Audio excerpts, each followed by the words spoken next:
What is change, and what does it have to do with God? Change seems obvious, but philosophers have argued for thousands of years that it's actually one of the deepest puzzles in reality.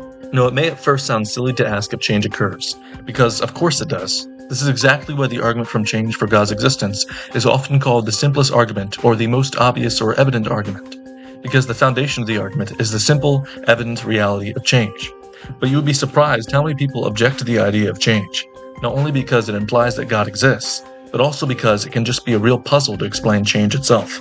And that's because change itself and this argument are not actually that simple to understand. Before we ask some questions about what change is, let's review the argument from change for God's existence. It goes like this. If change occurs, then there must be an unchanged changer. And change occurs. Therefore, there must be an unchanged changer, which is what we call God. Now, I already hear the comments complaining from both atheists and the theists, so before you comment, yes, I know that this is not the way the argument is normally laid out. Like I mentioned, this is not the easiest argument to understand, and so I'm going to split covering it into 4 videos. This video will show a brief overview of the argument and discuss what change is.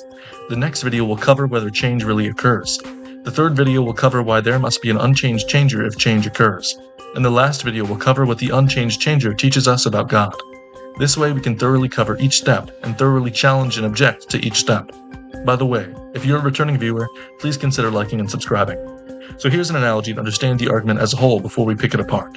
If you saw a line of boxcars moving on a train track, you would correctly reason that there must be an engine at the front of the train pulling them all along. Boxcars without an engine will not move.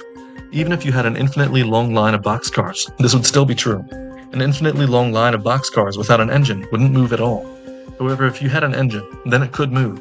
The engine is something that pulls boxcars without itself needing to be pulled by anything else, because it can move itself. Similarly, the change we observe in the world shows us that there is something that changes other things without itself being changed. An unchanged changer, so to speak. This is especially true when you consider what the argument implies about how some things transition from not existing to existing. So here's another analogy. If you have an axe, then the axe on its own cannot cut down a tree. In order for it to do that, the blade of the axe must be moved by the handle, and the handle must be moved by your arm, which must be moved by your muscles, which must be moved by your nervous system and choice to move the arm. Even if you had an infinitely long handle for the axe, it would not cut down trees on its own. The blade, the handle, the whole axe cannot move itself. In order for it to move, it depends on something else, like a human, that can move itself without having to be moved by something else. Similarly, the change we observe from some things going from potentially existing to actually existing shows that there must be something that can make other things exist without itself needing to be made to exist, because it explains its own existence. This self-existing existence that makes other things exist is what we call God. Now again, that's a very brief overview, and again, this argument is simple in the sense that the foundation is simple to see, that is, it's simple to see that change occurs. What's not simple is understanding the logic. For most things in science and philosophy, you need to ask questions and deeply think about these things before you can truly understand, and the realization clicks in your mind, so to speak. So let's ask some questions about what is change and whether it really occurs, because how change occurs could potentially be actually puzzling to you. It seems like change is something that does not exist coming into existence. In other words, it seems change is non-being becoming a being. This is the view of the philosopher Parmenides. He said that non-being cannot come into being, and that change is non-being coming into being, and so change must not really occur. As a consequence, he believed our experience of reality is just an illusion. He thought there was only really one thing that existed, and that thing was being itself, eternal, unchanging, and uniform. So how do we respond to this? Is change real? Well, Parmenides is wrong for 2 main reasons. Primarily, he is ignoring the data we get from our senses. Our senses tell us very clearly that change occurs, and we should not write off our senses so easily, because we've made an argument to ignore them. If we have made an argument that undercuts our senses, then we should review the argument. Truth cannot contradict truth. We discussed in a previous video that one must believe in both logic and their senses in order to reason at all. Secondly, he is wrong because his argument's understanding of change is wrong. Change is not non-being coming into being.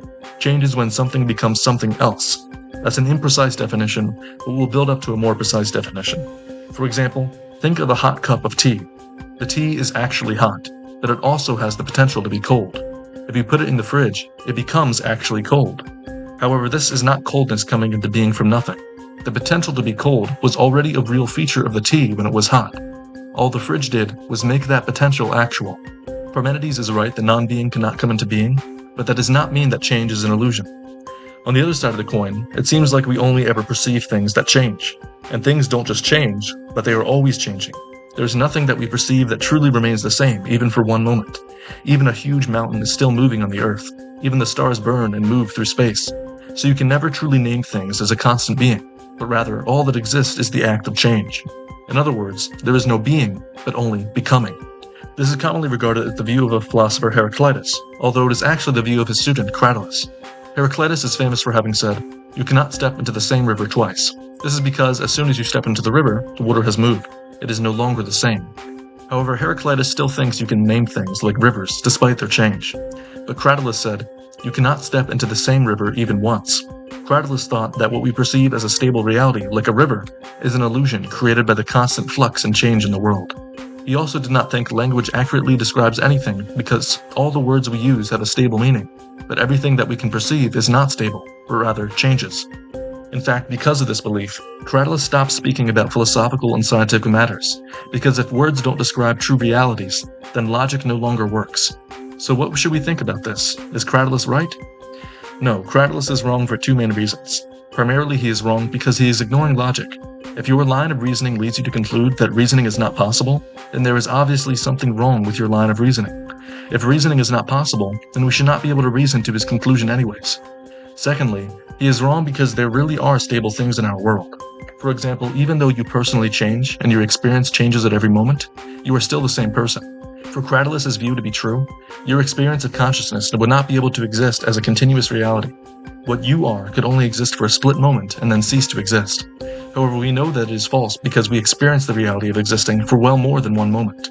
If all reality were pure becoming, then you would not exist and your consciousness would be a moment-by-moment illusion. But obviously you do exist, and your consciousness is continuous. Ironically, Cratylus uses his senses and logic to conclude that logic does not work, and that we should not have a stable conscious experience of our senses. Cratylus is right that change and becoming are real, but that does not mean that stable things and being are an illusion. So if Parmenides denied change, Cratylus denied stability, and both extremes fail. So what is change then?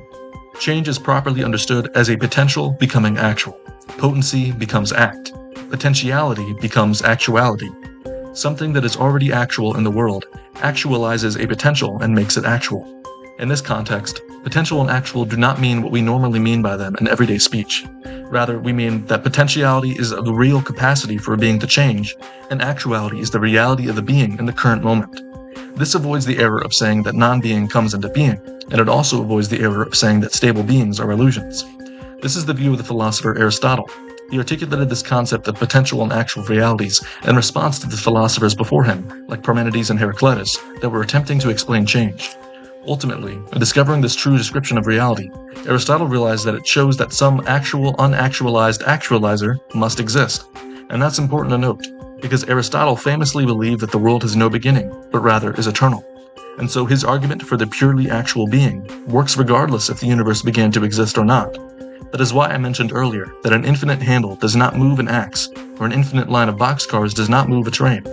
Because this argument for God works both if you think the universe is finite, and if you think it's infinite. That's because this argument is about how anything changes right now, in this very moment, regardless if time has a beginning or not. However, this raises another question. Back to our cup of tea example. The hot tea has the potential to be cold, but does that mean that there is a secret tiny ice cube or hidden ice ghost in the tea waiting to be made actual? Or if potential is real, is that what it would have to mean? And if so, is potential truly a real thing or just an idea in our minds? Famously, the philosopher Plato believed that universally true things like numbers and logical truths are real because they are true, and so they must have being. He thought that universal truths must exist as what he called the forms. Today, many people articulate his view as ideas existing in the realm of ideals. For example, he thought that not only do individual dogs exist, but also that the idea of a dog truly exists as the form of a dog. In short, Plato thought that universals are not just true, but also have being. But how could that be? Well, Plato is wrong for similar reasons to Parmenides. He did not consider the data that his senses provided him close enough, and he misunderstands what universals are. So Plato disregarded his senses as illusions like Parmenides, famously describing what we see as only shadows of the forms in the realm of ideals. And Plato did not make the distinction between something being true and something existing. For example, there is a true universal idea of what a dog is. There is a true scientific definition of a dog. However, the definition does not exist like an axe exists. The definition is a true feature of reality, but it is not a being that exists. We know that rather clearly through our senses and logic. Plato is right that universals are real features of reality, but that does not mean that they exist and have being. And ironically, a famous Christian philosopher named William of Ockham proposed the opposite idea. Ockham thought that numbers and logical truths are merely human mental constructs and not true features of reality. He thought that when you see a dog, that the dog is real, but that the universal idea of the dog is not real. He argued that we should not add more things to the explanation of the world than we need to properly explain it, and that universals are an unnecessary explanation. He said that individual dogs are similar to each other, and that's all there is. There is no universal definition of a dog. He also argued that if universals are real, then they would have to exist in multiple different things at many different places at the same time, and that that's impossible. So words and universals are just human mental inventions that point and describe things in the world, but are not real features of reality and have no being. So if Ockham is Christian, is this the Christian view? No, not really. Ockham is wrong for reasons similar to Cratylus. Like Cratylus, Ockham is undercutting logic itself, and ultimately making it so that you cannot use language in a truly accurate way. He is right that we should not add things to the explanation of the world unless we need them to properly explain it. That idea is called Occam's razor because, like a razor, it cuts off unnecessary explanations.